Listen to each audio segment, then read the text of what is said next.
जनार्दनी तुमचा दास, एका जनार्दनी तुमचा दास, त्याची आस पुरवावी. तुमचा अनुग्रह लादलो पावन झालो चराचरे विठ्ठला.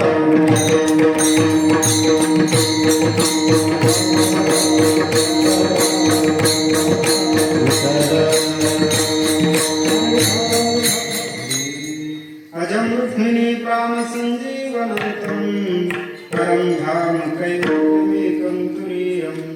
प्रसन्नं प्रपन्नार्तिहं देवदेवं परब्रह्मलिङ्गं भजे पाण्डुरङ्गम्.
दुसरे चरण संतांच्या त्यांच्या कृपादानी कथेचा विस्तार बाबाजी सद्गुरु दास तुका.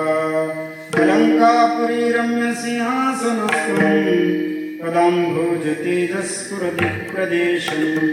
विदिन्द्रादिदेवे सदा स्तूयमानं समाधिस्थमूर्तिं भजे ज्ञानदेवं. नमो ज्ञानेश्वरा नमो ज्ञानेश्वरा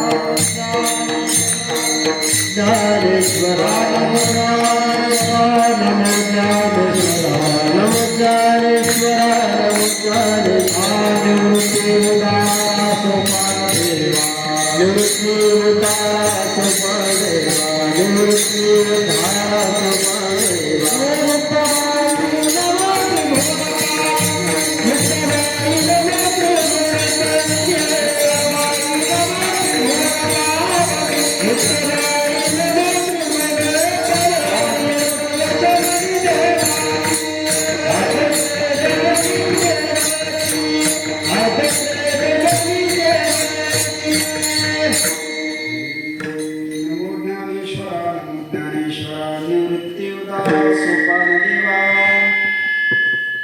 मुक्ताबाई नमो त्रिभुवन पावनी अद्यत्रय जननी देवांची. नमो सद्गुरु तुकया ज्ञानदीपा, नमो सद्गुरु सच्चिदानंद रूपा, नमो सद्गुरु भक्त कल्याण मूर्ती, नमो सद्गुरु भास्करा पूर्ण कीर्ती. सेवे लागी सेवक झालो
मस्तक माझा पायावरी या वारकरी संतांच्या, प्रतिवर्षी पंढरपुरा येथे महाद्वारा हरी भेटी, संपाद्य ज्ञानांच विधाय भक्ती, विलोकितो येन समाधी राजा, वैराग्यवंतं सुविचारयुक्तं, नमामि जोगं शिरसा गुरुंतं.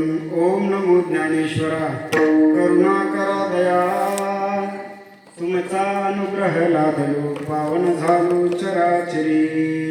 प्रस्तुत प्राप्त प्रसंगी प्राप्त स्थळी कीर्तनरूपी सेवेकरता निवडलेला अभंग, पैठण निवासी शांती ब्रह्मा श्री संत एकनाथ महाराज यांचा 4 चरणाचा असून ज्ञानदेव स्तुती या प्रकरणातील आहे. आणि ज्ञानोबारायांसमोर श्री संत एकनाथ महाराज अत्यंत कृतज्ञतापूर्वक ज्ञानोबारायांना नमन करतात आणि ज्ञानेश्वर महाराजांचं यथार्थ वर्णन करतात.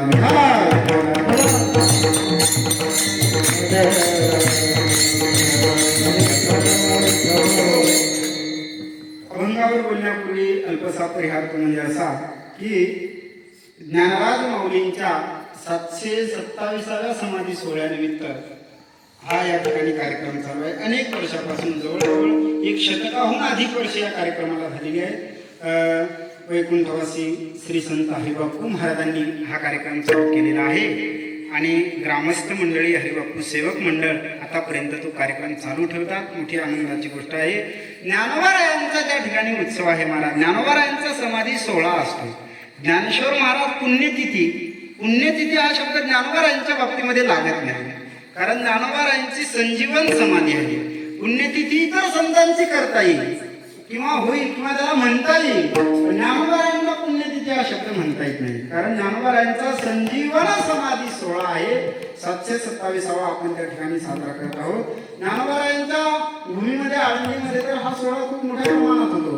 महाराष्ट्रात नव्हे तर भारतातील बरीच वारकरी मंडळी ज्ञानोबाराविषयी श्रद्धा असणारी तिथे येतात, तो सोहळा करतात. आणि महाराष्ट्रामध्ये सुद्धा अनेक ठिकाणी समाधी सोहळा चांगल्या पद्धतीने होतो. आपल्याही या दरबारामध्ये अनेक वर्षापासून, कारण बापूंचं ते दैवत होतं, बापूंचं उपास्य दैवत ज्ञानेश्वर महाराज होते. त्यांच्या जीवनाचा आपण जर थोडासा विचार केला तर 2च त्यांच्या जीवनामध्ये दैवत होते. एक पांडुरंग परमात्मा पंढरीनाथ आणि दुसरं ज्ञानोबारायांची ज्ञानेश्वरी अर्थात ज्ञानोबाराय. तर दोघांना हरिबापूंनी जवळ केला आणि आपल्या जीवनाचा त्या ठिकाणी उद्धार करून घेतलेला आहे. आणि तोच अनुग्रह त्यांनी आपल्या पुढच्या पिढीला अर्थात आपल्याकडे सोपवलेला आहे. म्हणून त्यांची माऊली असल्यामुळे अर्थात सगळ्या जगाचीच ज्ञानोबाराय माऊली आहेत. त्यांचा उत्सव करणं, आईची कृतज्ञता मुलाने जपून ठेवणं हे त्या ठिकाणी मुलाचं कर्तव्य ठरतं. या प्रसंगाला अनुसरून आपण सुद्धा त्यांच्याविषयी कृतज्ञता राहावी आणि संतांकडून ती शिकावी आणि त्यांची आठवण म्हणून हा समाधी सोहळा त्या ठिकाणी अखंड असा चालत राहणार आहे. ही सगळी त्या ठिकाणी बापूंची पुण्याई आहे. कीर्तनाला उपस्थित सर्व त्या ठिकाणी गुणीजन महाराज मंडळी, गावातील त्या ठिकाणी सगळे टाळकरी परगावून काही आहेत आणि श्रोतृवर्ग, विशेषतः महाराज आणि हरिबापू वारकरी शिक्षण संस्था असे सगळेजण आपण त्यांचे सेवक म्हणून ही सेवा त्यांच्याच कृपेने आणि नाथरायांच्या अभंगाच्या द्वारा त्या ठिकाणी ज्ञानोबारायांचं चिंतन करण्याचा प्रयत्न करूया.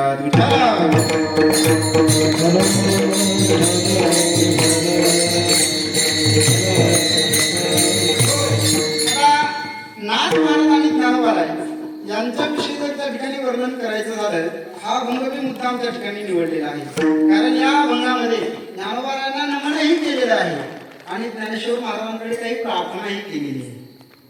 आज आपल्या सप्ताहाचा पहिला दिवस आहे आणि पहिल्या दिवशी संप्रदाय नियमाप्रमाणे, संतांच्या नियमाप्रमाणे मोठ्यांच्या नियमाप्रमाणे आज संतांना किंवा देवाला नमस्कार करावा, अर्थात त्या ठिकाणी नमस्कार रूप मंगल या अभंगामधून त्या ठिकाणी साधलेलं आहे.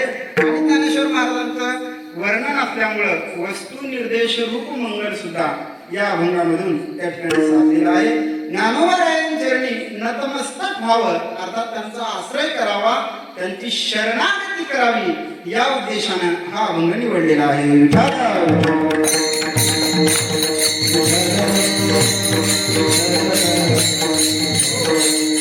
नाथ महाराजांचा आणि ज्ञानेश्वर महाराजांचा अवताराचा अंतर जर बघितलं, काळाचा अंतर जर बघितलं तर जवळजवळ 300 वर्षाचा आहे.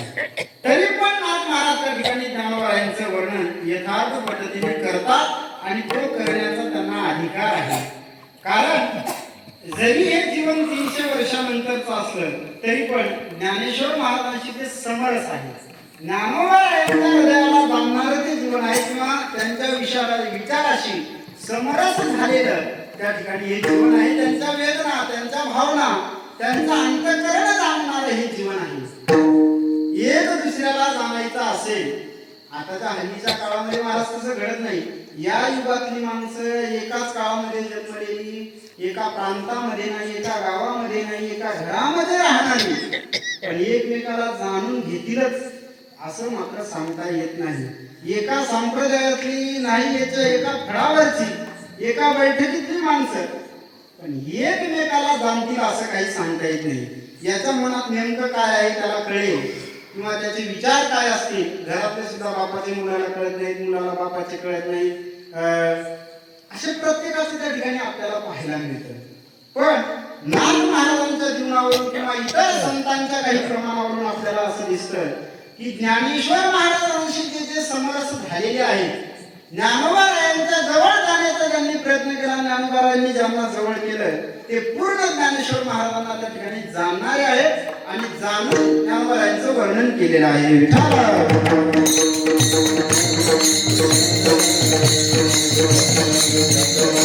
कारण ज्ञानेश्वर महाराजांचं जीवन हे एका सूर्याप्रमाणे आहे, पण तो सूर्य कधी न मावळणार आहे.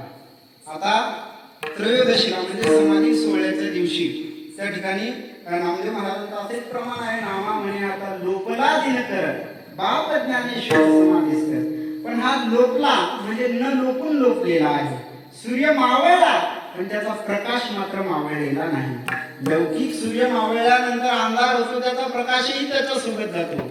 पण ज्ञानोबरायांनी आपलं जीवन कार्य 22व्या वर्षी संपवल्यानंतर सुद्धा समाधी अवस्थेतून, समाधी स्थितीतून कितीतरी आतापर्यंत लोकांचा त्या ठिकाणी उद्धार केलेला आहे. कारण ते उद्धार करण्यासाठीच त्यांचा त्या ठिकाणी अवतार आहे. धरुणी सगुण रूपे केली बालक्रीडा,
बाळ क्रीडा केलेली आहे आणि आपल्या क्रीडेच्या द्वारा जगाचा उद्धार होईल अशा प्रकारचे कार्य त्यांनी केलेले आहे.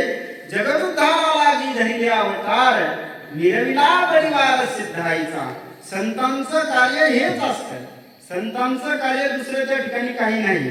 कुणी जर विचारलं संत इथं कशासाठी येतात, काय करतात, फक्त जगाचा उद्धार करण्यासाठी. दुसरं त्याला त्या ठिकाणी उत्तरच नाही. त्यांना समाजकारणही करायचं नाही, त्यांना राजकारणही करायचं नाही, आणखी काय असं कारण विनाकारण असं सुद्धा त्यांना काही करायचं नाही. कारण बाकीचे कर्म करण्यासाठी बाकीचे लोक आपण आहोतच ना. आपण नाही तिथं त्या ठिकाणी जे ते कर्म त्या ठिकाणी करत राहतो. पण संतांचं एकमेव कार्य त्या ठिकाणी जगाचा उद्धार करणं.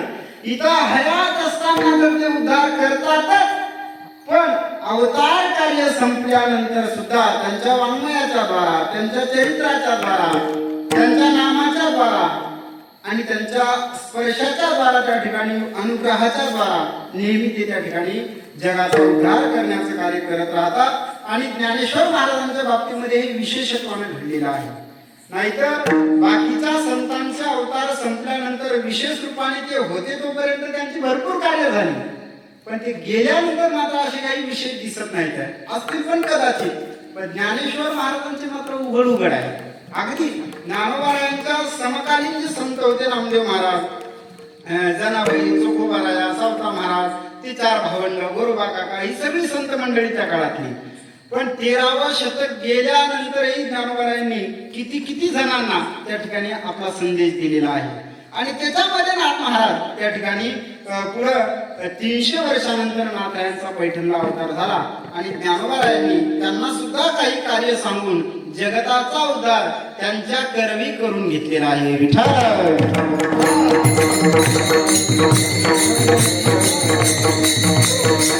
नाथांच्या नंतरही 100 वर्षाने अवतार तुकोबारायांचा झाला. त्या तुकोबारायांना सुद्धा ज्ञानोबारायांनी त्या ठिकाणी त्यांच्या जीवनामध्ये सुद्धा तो स्पर्श पाहायला मिळतो. त्या धरणेकऱ्याच्या प्रकरणामध्ये ज्या वेळेला तो धरणेकरी ज्ञानेश्वर महाराजांजवळ धरणं धरून बसला, ज्ञानोबारायांनी काही दिवस गेल्यानंतर सांगितले की बाबा तुला इथं आळंदीला काही मिळणार नाही, मग तुला आता देहूला जावं लागेल. म्हणला देहूला कुणाकडे? आणि मग तुकोबारायांचं नाव सांगितल्यानंतर तो तुकोबारायांकडे गेला आणि सांगितलं मला माऊलीने पाठवलेलं आहे. काय तर म्हणे माझी एक इच्छा आहे, मला श्रीमंत व्हायचं आणि विद्वान व्हायचं. कधी 60 ओलांडल्यानंतर. म्हणजे दोन्ही गोष्ट ज्या वयात शक्य नाही तो त्या वयात करण्याचा प्रयत्न करत होता. संतांच्या मनामध्ये आल्यावर मात्र महाराज ते त्या ठिकाणी ते करू शकतात. पण तुकोबारायांनी त्याला तसा प्रसादही दिला, त्याला प्रसाद दिला, पण तुकोबारायांचं हृदय ज्ञानोबाराविषयी भरून आलेलं आहे आणि ज्ञानोबारायांची स्तुती केलेली आहे. त्या ठिकाणी ज्ञानोबाराविषयीचे जे अभंग आहेत ते सगळ्या प्रकरणातले जवळजवळ 10-15 अभंग किंवा कमी जास्त त्याच्यामध्ये असेल, पण आहेत. ज्ञानियांचा राजा हातातलाच अभंग आहे. जयाची द्वारी सोन्याचा पिंपळा हातातलाच अभंग आहे. काय ज्ञानेश्वरी उनी ही पाठविले धरणे हाही तिथलाच त्या ठिकाणी अभंग आहे. आणि शेवटी तुकोबारायांनी ज्ञानोबारायांकडे विनंती केली, माऊली हे जे मी त्या ठिकाणी बोललेलो आहे ते मी तुमचं लेकरू आहे आणि काहीतरी वेडं वाकडं बोललो, याच्याबद्दल आम्हाला त्या ठिकाणी क्षमा करा. विठ्ठल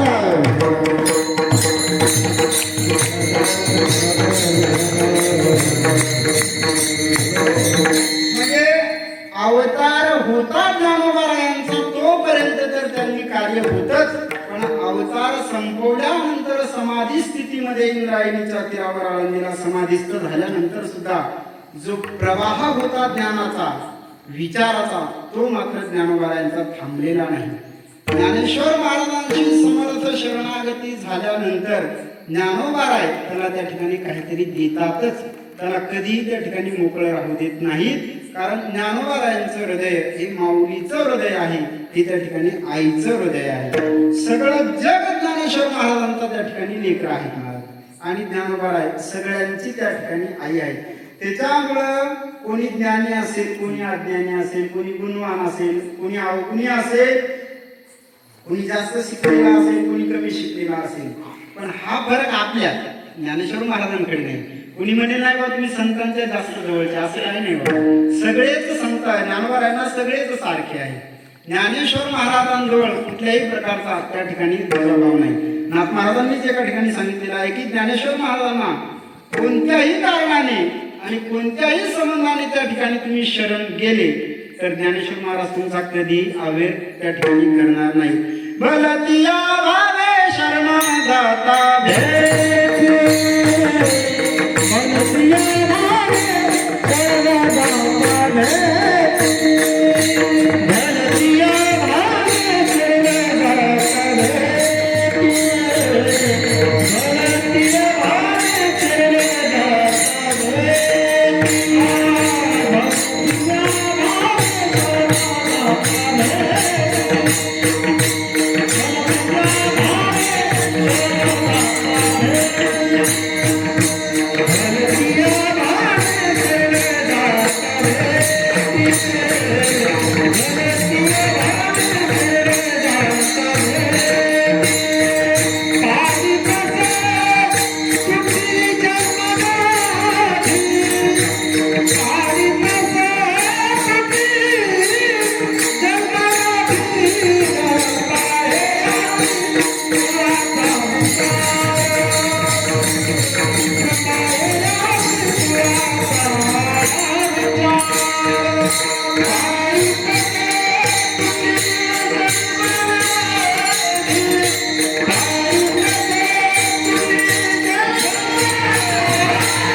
ज्ञानोबाराय आपलं कल्याण करतात, आपला त्या ठिकाणी उद्धार करतात. हा ज्ञानोबारायांचा स्वभाव आहे.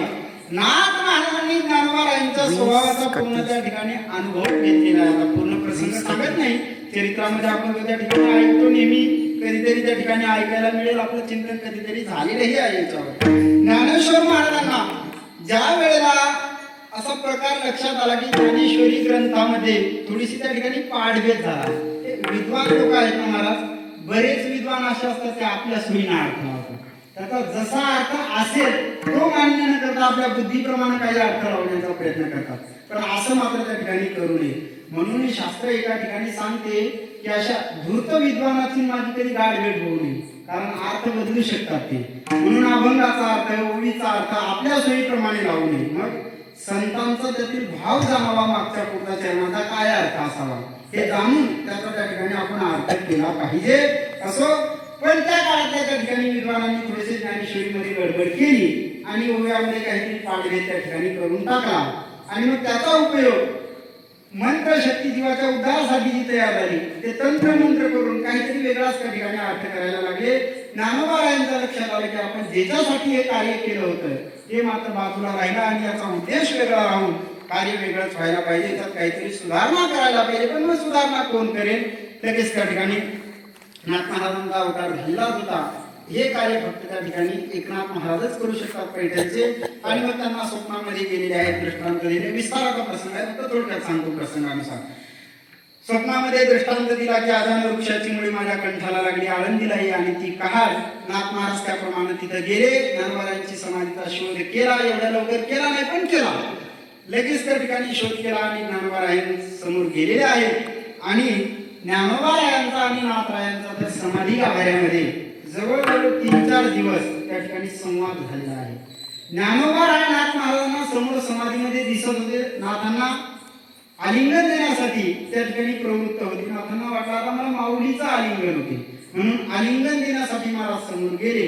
पण आलिंगनामध्ये बाहूमध्ये मात्र त्या ठिकाणी ज्ञानोबाराय आले नाही. कारण ज्ञानेश्वर महाराजांचं शरीर पंचभूतात्मक नाही. योग्याच्या शरीरातले पंचमहाभूत नष्ट झालेले असतात. मग ज्ञानोबारायांचं शरीर नाथ महाराजांना दिसतंय. ज्ञानेश्वर महाराज कसे होते आपण पाहिले नाहीत, पण नाथ ज्यांनी पाहिले त्यांनी मात्र त्या ठिकाणी सांगितलेलं आहे. ज्ञानोबारायांचं रूप नाथ महाराजांनी एका अभंगामध्ये त्या ठिकाणी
नाथाचा पुतळा, केवळ तेज स्वरूप ज्ञानोबारायांचं त्या ठिकाणी रूप नाथ महाराजांना दिसलेले आहे. अतिशय पुंजवत तेजायमान ज्ञानेश्वर महाराज त्यांना दिसलेले आहेत.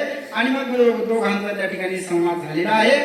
ज्ञानोबारायांनी नाथांना सांगितलं, नाथा, अजान वृक्षाच्या मुळीचं फक्त निमित्त होतं, पण तुझ्याकडून हे कार्य त्या ठिकाणी मला करवायचं आहे आणि तुला हे करायचं आहे.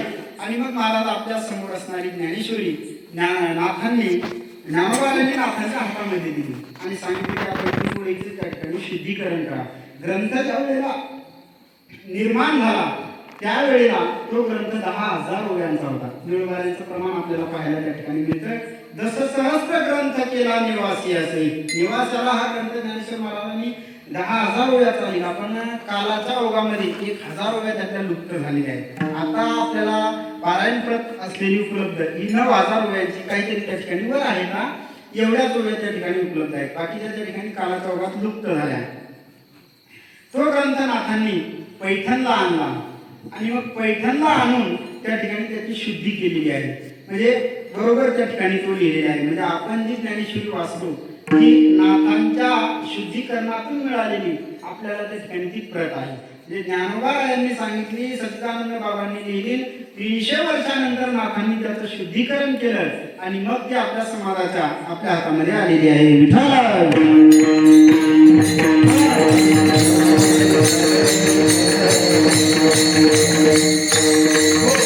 हे सगळं कार्य महाराज ज्ञानेश्वरीची शुद्धी फक्त नाथांनाच करता येते. आपण जर त्याच्यामध्ये त्या ठिकाणी प्रयत्न केला तर ते त्या ठिकाणी शक्य नाही. आणि शुद्धीकरण झाल्यानंतर नाथ महाराजांनी या ज्ञानेश्वरी संबंधी 5 ओव्या लिहिल्या.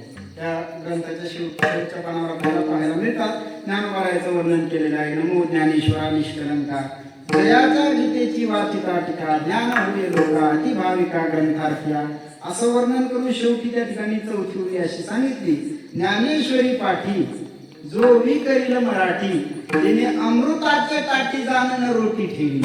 म्हणजे आता इथून पुढे जर ज्ञानेश्वरीत काही ओव्या टाकण्याचा कुणी प्रयत्न केला तर त्यांना अमृताच्या ताटात एखादं निकृष्ट असणारं नरोटी सारख्या त्या ठिकाणी अन्न टाकावं अशा पद्धतीचं होईल. म्हणून तसा प्रयत्न कुणी करू नये असा दंडकही नाथरायांनी घालून दिलेला आहे. आणि मग सगळं कार्य त्या ठिकाणी झालेलं आहे. महाराज त्या काळाचा एक विद्वान होता, त्यांनी गीतेवर 1,00,000 ओव्या लिहिल्या होत्या. आणि ज्ञानोबारायांचा ग्रंथ प्रसिद्ध झाला महाराष्ट्रामध्ये. तर तो म्हणायला लागला, ज्ञानोबारायांनी 9,000 ओव्या लिहिल्या आणि त्यांची एवढी लोक गुणगान गातात, मी 1,00,000 ओव्या लिहिलेल्या आहेत म्हणला गीतेवर. मग माझ्यापेक्षा काय ज्ञानेश्वर महाराज विद्वान आहेत का? पुन्हा कोण सांगेल ज्ञानोबाराय विद्वान आहेत? लोकांनी सांगितलं की पैठणला तुमची त्या ठिकाणी काम केलं. ते आला नाथ महाराजांकडे, नाथ महाराजांचं दर्शन वगैरे घेतलं, आपला ग्रंथ ठेवला 1,00,000 ओव्याचा आणि सांगायला लागला, महाराज तुम्ही ज्ञानेश्वरी शुद्ध केली. नाथांनी सांगितलं, बा ज्ञानोबारायांनी मला माऊलींनी कार्य सांगितलं, ते कार्य मी त्या ठिकाणी केलेलं आहे. मी काही स्वतंत्र केलेलं नाही, माझ्या मनाने केलेलं नाही. नाही पण म्हणजे ज्ञानोबारायांच्या ओवीचा अर्थ खरोखर माझ्यापेक्षा गहन आहे का बघा. म्हणजे मी 1,00,000 ओव्या ग्रंथावर लिहिलेले आहे.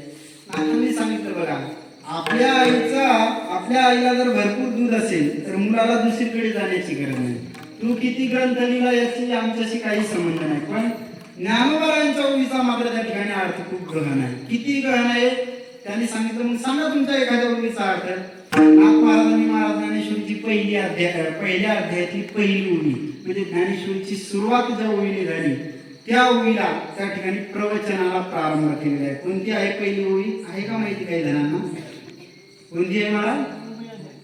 ओम नमो जी अध्याय. नक्की तीच आहे का? हा तीच आहे. मी पण म्हणतो तीच आहे.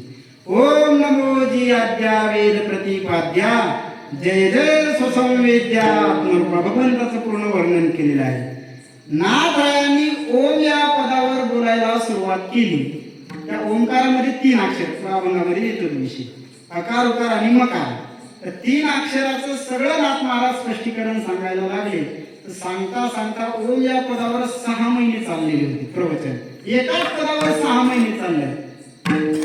त्याच्या पुढे तो म्हणजे ऐकायचा का अर्थ? त्याने आपला ग्रंथ त्या ठिकाणी तिथंच नाथांवर ठेवून सांगितलं, ज्ञानोबारायांचा अर्थ माझ्यापेक्षा विशाल आहे, मला एवढा त्या ठिकाणी अर्थ काही सांगता येत नाही. आणि त्याने स्वतःहून त्या ठिकाणी माघार घेतलेली आहे. असं नाथ महाराजांनी ज्ञानेश्वरीचा अर्थ त्या ठिकाणी त्यांच्या अवतारामध्ये नाथांनी सांगितलेलं आहे. हे सगळं कार्य झालं आणि मग ज्ञानोबारायांची कृतज्ञता नाथांना त्या ठिकाणी व्यक्त करायची होती. कारण कृतज्ञता हा फार मोठा गुण आहे. कृतज्ञ आणि कृतज्ञ असे दोन वर्ग पाहायला मिळतात. कशाला म्हणतात कृतज्ञ आणि कृतज्ञ? केलेल्या उपकाराचं स्मरण ठेवणं आणि त्याच्या उपकारातून उत्तीर्ण होण्याचा प्रयत्न करत राहणं याला म्हणतात कृतज्ञ. आणि एक आहे कृतज्ञ, केलेल्या उपकाराचं तो स्मरण करत नाही. आपण जीवन जगत असताना आपल्यावर बऱ्याच जणांनी उपकार केलेले असतात. कोणी कितीही मोठा असला जहागीरदार, तो म्हणत असला की मला कोणाची गरज नाही आणि मी कुणाचं काही घेतलं नाही, तरी पण महाराज त्याच्यावर काही जणांचे उपकार असतातच. देवाचे आहेत, संतांचे आहेत, नंतर ऋषीमंडळीचे आहेत, समाजाचे आहेत. ज्या आईबापांनी जन्म घातला त्याचे उपकार आहेत, ज्या समाजात वाढला त्या समाजाचे काहीतरी उपकार आहेत. ते प्रत्येकावर असतात. पण याचं जो स्मरण ठेवतो त्याला म्हणतात कृतज्ञ, आणि जो स्मरण ठेवत नाही तो आहे कृतज्ञ. कृतज्ञाला एवढी शिक्षा मिळते असं म्हणतात की चांडाळ सुद्धा त्याचं मांस खात नाही. म्हणजे कुत्र्यापेक्षा नीच गती ही कृतज्ञाची असते आणि कृतज्ञतेला मात्र त्या ठिकाणी सलाम केला जातो. विठाला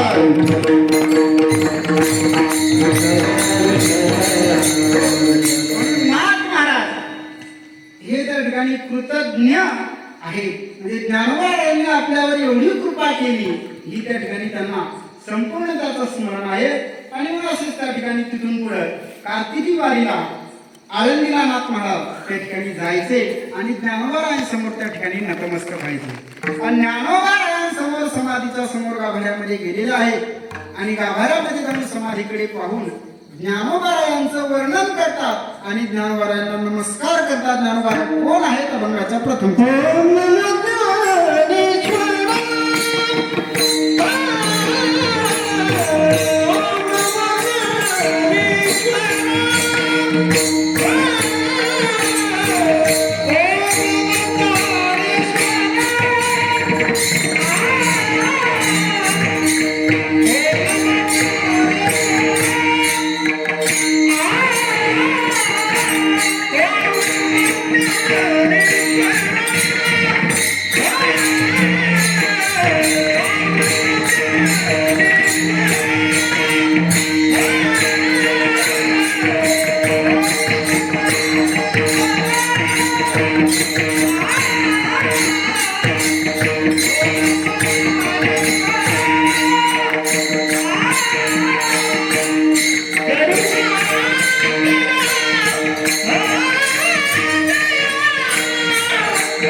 समाधी जवळ आळंदीला जाऊन नाथ महाराज त्या ठिकाणी म्हणायला लागले, ज्ञानोबारायांचं त्या ठिकाणी नतमस्तक झालेले आहे.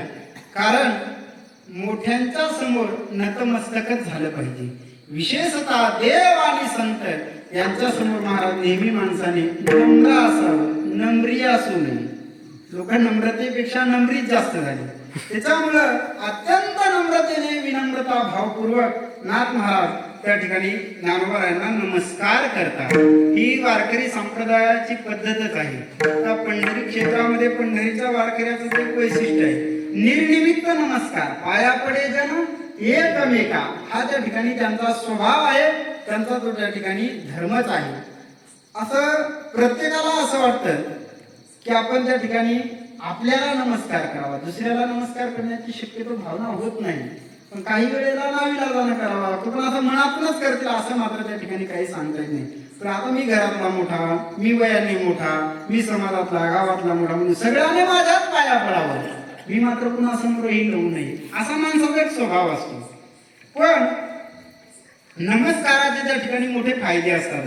काय अभिवादनशीलस्य नित्यवृद्धोपसेविनः आयु विद्या यशो बलः लभते. तर 4 गोष्टी माणसाला नमस्काराने प्राप्त होतात. श्रेष्ठांना, श्रेष्ठ व्यक्ती आपल्यापेक्षा वयाने असेल, ज्ञानाने असेल, अधिकाराने असेल किंवा साधू संत असतील, यांना जर नमस्कार केला तर या सहज गोष्टी त्या ठिकाणी आपल्याला प्राप्त होतात. आयुष्यही वाढतं, विद्याही प्राप्त होते, यशही मिळतं आणि बलही मिळतं.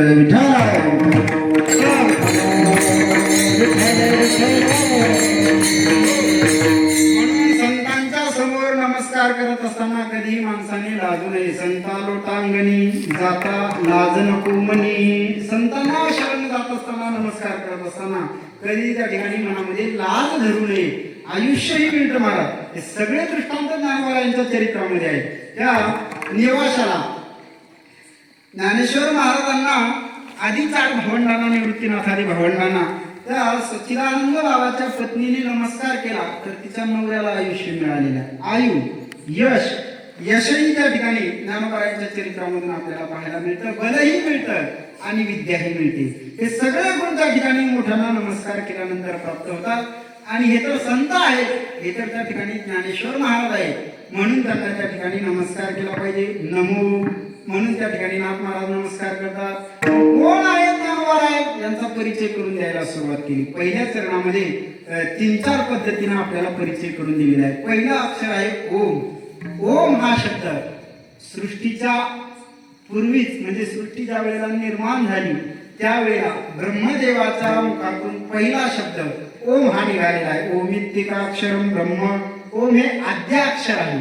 ब्रह्मदेवाला ज्या वेळेला सृष्टीची उत्पत्ती करायची त्याच वेळेला त्याच्या मुखामधून पहिला शब्द हा ओंकार निघालेला आहे.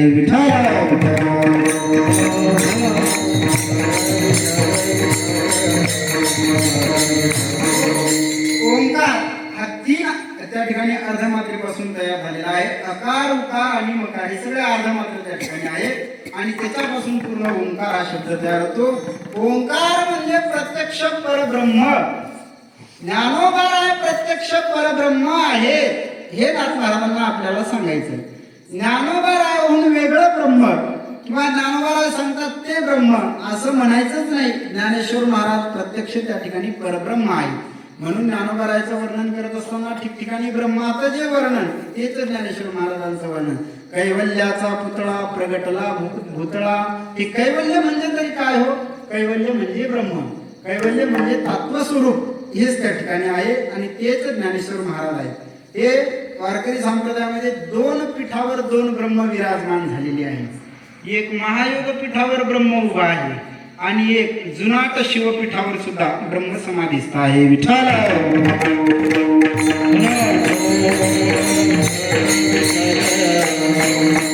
पंढरपूरचा पांडुरंग परमात्मा हा सुद्धा त्या ठिकाणी ब्रह्म आहे. तुकोबारायचा एक अभंग आहे बघा. ओम तत्सदिती सूत्राचे जे सार, कृपेचा सागर पांडुरंग, हरि ओम दत्त उदात्त अनुदात्त प्रचुर रहित पांडुरंग.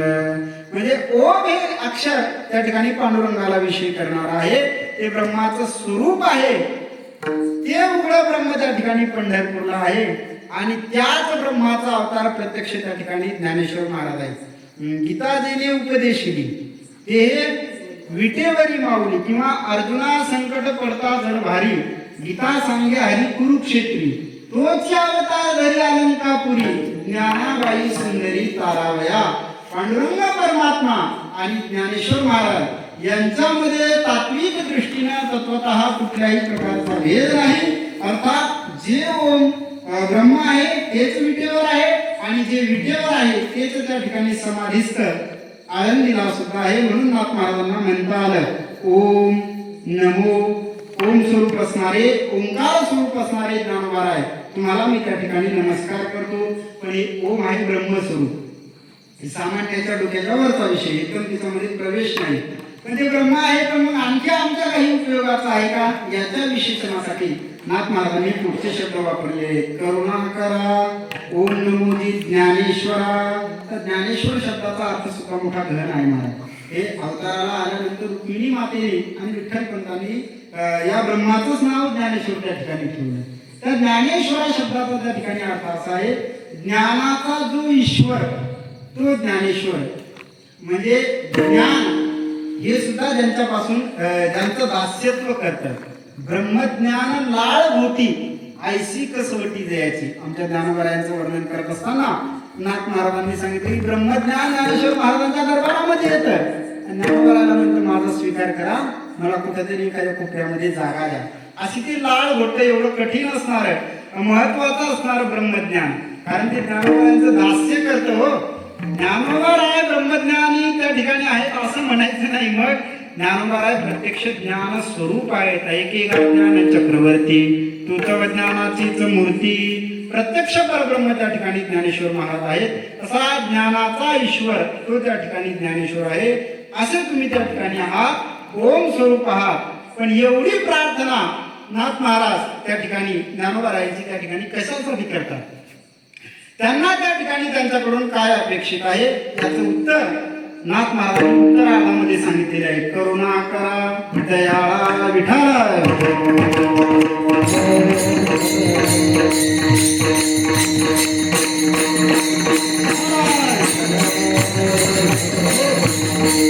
एवढे मोठे आहेत, एवढे त्यांचं स्वरूप आहे, पण त्यांच्या अंतकरणाचा स्वभाव कसा आहे. महाराज स्वभावाचं वर्णन करायला सांगितलं लागले. करुणाकर आहे ज्ञानेश्वर महाराज.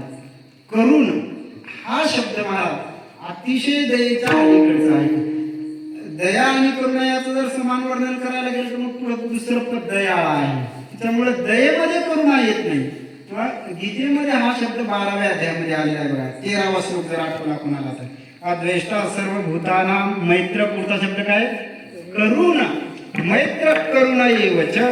ज्ञानी महात्म्याचा स्वभाव सांगताना भगवंतांनी सांगितलं. मग करुण शब्दाचं व्याख्यान ज्ञानोबारायांनी केलेलं आहे की दया ही करुणेच्याही अलीकडची असते. दयेचं वर्णन 16व्या अध्यायात येतं, पण करुणेचं वर्णन 12व्या अध्यायात येतं. करुण पदाचं वर्णन करत असताना ज्ञानोबारायांनी दृष्टांत दिला प्राणाचा, की प्राण हा कुठल्याही शरीराची उपेक्षा करत नाही. काय रायाचे देह क्षाळू कारण का पौराते गाळू हे नमनेची कृपाळू प्राण पैदा. हा करुणेचा स्वभाव आहे. करुणा ही प्राणाचा स्वभावामध्ये ज्ञानेश्वर महाराजांनी दृष्टांतामध्ये सांगितली. म्हणजे एखाद्या वेळेला दयेतून एखादा मनुष्य वेगळा राहू शकतो. त्या दयेचं वर्णन करत असताना चंद्राचा दृष्टांत दिला बघा. आता दया ते ऐशी पूर्णचंद्रिका जैशी निववितान कळशी सानेश्वर. पौर्णिमेचा चंद्र कोणालाही त्या ठिकाणी आपल्या प्रकाशापासून वंचित ठेवत नाही. पण त्यातूनही काही बहादर असे आहेत की त्यांना तो पौर्णिमेचा चंद्र सुद्धा सहन होत नाही. कोल्याला पौर्णिमेचा चंद्र सहन त्या ठिकाणी होत नाही. पौर्णिमेचा चंद्र उगवला की कोल्ह्याची कुई त्या चंद्राच्या नावानं चालू होती. तसं ज्ञानोबा दयाळू आहेत, पण दुष्ट लोक मात्र त्यांच्याकडे जात नाही, त्यांचा द्वेष करतात. जसं कोल्हा चंद्राचा त्या ठिकाणी उपेक्षा करतो, तसं ज्ञानोबारांच्या दयेतून काही लोक त्या ठिकाणी बाजूला जाऊ शकतात. ते आपल्या पळसावलीमध्ये घरामध्ये येऊन बसतील, चंद्राकडे पाहणार नाही, त्याच्या शीतळतेचा उपयोग घेणार नाही. तसं ज्ञानोबा आहे दयाळू आहे, त्याचा कोणी त्या ठिकाणी स्वीकार करणार नाही.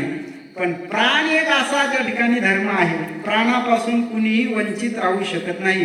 दुष्ट असला तरी त्याला प्राणाची आवश्यकता, सज्जन असला तरी त्या ठिकाणी प्राणाची आवश्यकता. तसं ज्ञानेश्वर महाराजांचं स्वभाव ज्ञानोबारायांचं हृदय असं आहे की दुष्ट असला काय अनधिकारी असला काय त्याला सुद्धा जवळ करून त्याचा सुद्धा उद्धार झाला पाहिजे, हाच त्यांचा स्वभाव असल्यामुळं त्यांना करुणाकर म्हणता येतं. विठ्ठल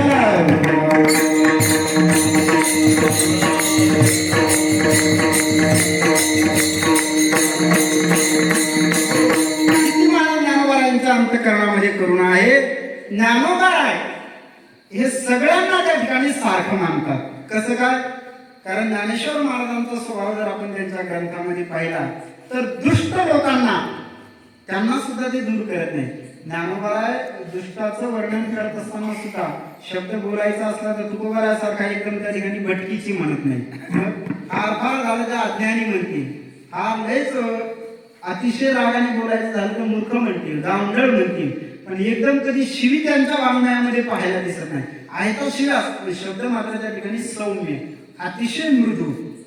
कारण ज्ञानोबा यांनी पुढं पसायदानामध्ये दुष्ट लोक मरोत असं म्हटलेलं नाही. मग त्यांचा अवगुणपणा जाऊ, अवगुणपणा गेल्यानंतर सगळेच माणसं चांगली आहेत.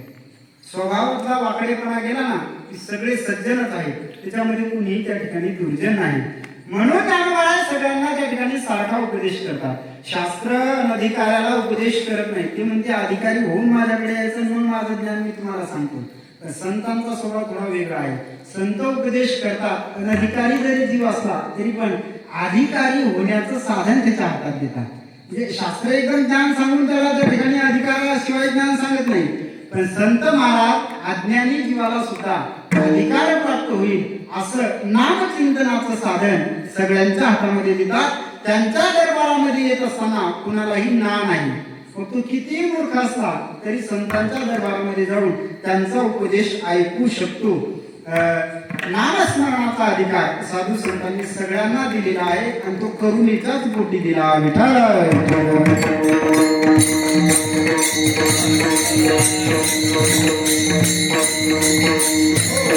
असे माऊली तुम्ही करुणाकर आहात, असे त्या ठिकाणी तुम्ही दयाळू आहात.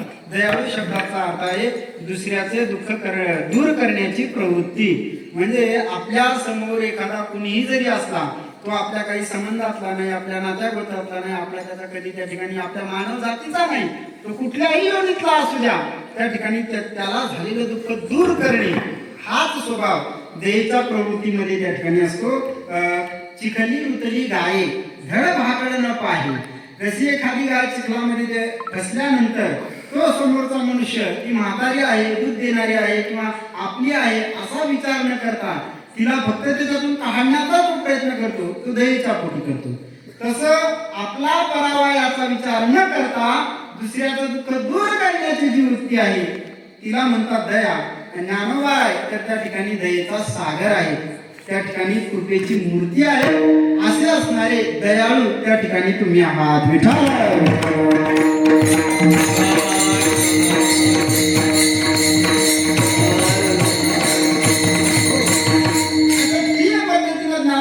वर्णन केलं आणि ज्ञानेश्वर महाराजांना त्या ठिकाणी नमस्कार केलेला आहे. असं ज्ञानोबारांना नमस्कार करतात. आणि मग बाकीच्या लोकांनी विचारलं, महाराज ज्ञानोबा यांच्या जीवनाविषयी तुम्हाला काही त्या ठिकाणी अनुभव आहे का? तो अनुभव दुसऱ्या चरणामध्ये नाथ महाराज सांगतात. तुमच्या अनुग्रह लादलो लादलो तुमचा अनुग्रह लादलो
ज्ञानेश्वरांविषयी बोलायला लागलो. माऊली, मी तुमचा अनुग्रह मला त्या ठिकाणी प्राप्त झालेला आहे, लाधलेला आहे.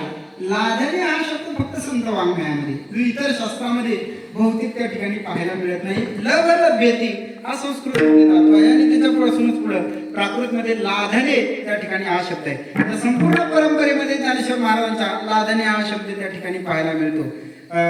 आदिनाथ उमा बीज प्रगटले मच्छिंद्रा लाधने सहज स्थिती. लाधने म्हणजे प्राप्त होणे. माऊली, तुमचा अनुग्रह मला प्राप्त झालेला आहे. अनुग्रह शब्दाचा अर्थ आहे महाराज कृपा. संतांच्या कृपेशिवाय मानवी जीवन हे स्वज्वल, पवित्र आणि प्रकाशित होत नाही.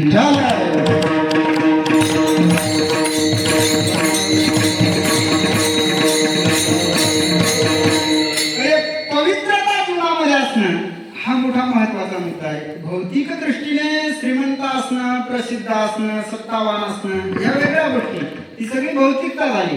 पण जीवनाचं पावित्र्य जपणं, स्वतः पवित्र वागणं, मग ते वाचेने असेल, मनाने असेल, शरीराने असेल, हे मोठं त्या ठिकाणी कठीण आहे, पण अतिशय महत्वाची बाब आहे.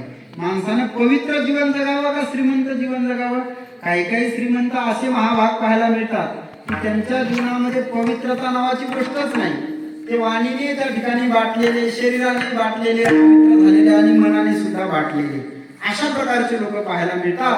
पण संतांचा अनुग्रह झाल्यावर नंतर मात्र जीवन पवित्र होतं.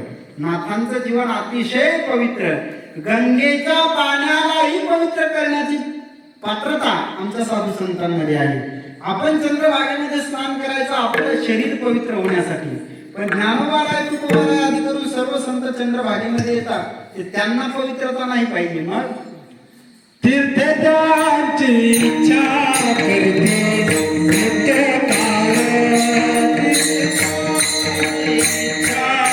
करते नित्य काळ, तीर्थाची इच्छा करते नित्य काळ, तीर्थाची इच्छा करते नित्य काळ,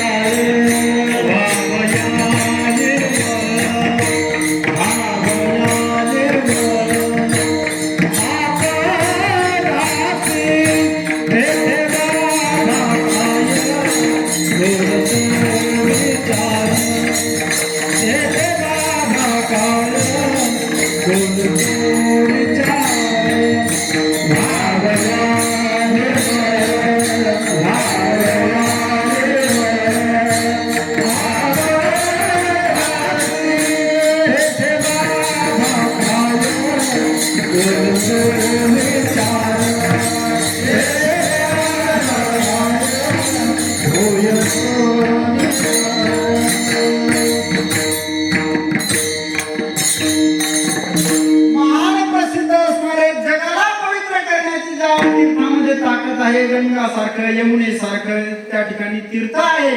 हे तीर्थ सुद्धा संतांची नित्य इच्छा करतात की त्यांनी यावं आमच्याकडे आणि आम्हाला पवित्र करावं. म्हणून त्या ज्ञानोबाला ज्या वेळेला तीर्थयात्रेला काशीला गेले, त्यावेळेला महाराज विश्वनाथ, भगवान विश्वनाथ ज्ञानोबाच्या समोर आले. ज्ञानेश्वर महाराजांचा हात धरला आणि गंगेमध्ये गेलेले आहे. गंगेमध्ये आता ज्ञानोबाला स्नान करणार, त्यावेळेला गंगा माता प्रगट झाली आणि ज्ञानोबारायांच्या चरणावर त्या ठिकाणी मिठी घातली. ज्ञानोबाचे पायी मिठी घाली गंगाबाई. माऊली, तुम्हाला माझ्यामध्ये स्नान करून पवित्र होण्याची गरज नाही, तुमच्या चरणाचा स्पर्श मला होऊ द्या, म्हणजे मीच त्या ठिकाणी पवित्र होईल. एवढं संतांचं जीवन त्या ठिकाणी पवित्र आहे की ते स्वतःही पवित्र आहेत आणि दुसऱ्यालाही पवित्र करण्याची शक्ती त्यांच्यामध्ये आहे. गंगा आपल्याला पवित्र करेल, पण कधी? आपण गंगेमध्ये स्नानाला गेल्यानंतर. पण इथं भक्तीचं, संतांचं मात्र तसं नाही. संतांच्या चिंतनाने, संतांच्या ध्यानाने, संतांच्या नामस्मरणाने सुद्धा आपण पवित्र होऊ शकतो. ज्ञानोबाराय, तुमच्या अनुग्रहामुळे मी त्या ठिकाणी पवित्र झालेलो आहे. अनुग्रहामध्ये 4-5 प्रकार आहेत. हस्तकृपा आहे, नंतर दृष्टिकृपा आहे, संकल्प कृपा आहे, आलिंगन कृपा आहे. अशा प्रकारे नाथ महाराजांवर अनुग्रह ज्ञानोबारायांनी 2-3 प्रकाराने केलेला होता. नाथांना आलिंगनही दिलं होतं, नाथांकडे पाहिलं होतं आणि नाथांच्या सोबत ज्ञानोबाराय त्या ठिकाणी बोललेलेही होते. असा अनेक प्रकारचा अनुग्रह तुम्ही माझ्यावर केलेला आहे. देवाने सुद्धा महाराज अर्जुनावर अनुग्रह केला 11व्या अध्यायामध्ये. ते विश्वरूप पाहत असताना अगोदर काही दिसलं नाही दाखवलं पण मग अर्जुनाने सांगितलं जेव्हा अगोदर योग्यता द्या, अनुग्रह करा, नंतर विश्वरूप मला दाखवा. त्यावेळेला देवाने अनुग्रह केला आणि विश्वरूप दाखवायला लागले. आणि मग ज्ञानोबा म्हणतात कैसे अनुग्रहाचे करणे पार्थाचे पाहणे आणि न पाहणे तयाही सरटला रायली विश्व कोंडले. याने देवाकडे समोर पाहिलं तर भलं मोठं देवाचं विश्वरूप दिसायला लागले. तो घ्यायला लागला. मागं वळून पाहिलं तर तेच दिसायला लागले. तो म्हणला मागही आहे पुढेही आहे. मला डोळे बंद केलेले बरे. डोळे बंद केले तर आताही काही साथी दिसे. आताही सुद्धा त्याला तसं दिसायला लागलं. अनुग्रह देवाचा आणि संकल्प झाल्यानंतर जीवनाला पवित्रता येते. जीवन त्या ठिकाणी पावन होतं. महाराज म्हणतात ज्ञानोबा तुमच्या अनुग्रहामुळं मला तुमचा अनुग्रह प्राप्त झाला आणि मी त्या ठिकाणी पावन झालेलो आहे. आणि चराचरामध्ये अर्थात सृष्टीतील चर आणि अचर अशा दोन्ही पदार्थामध्ये त्या ठिकाणी मला जी पवित्रता पाहिजे त्या ठिकाणी ती मिळालेली आहे. विठ्ठल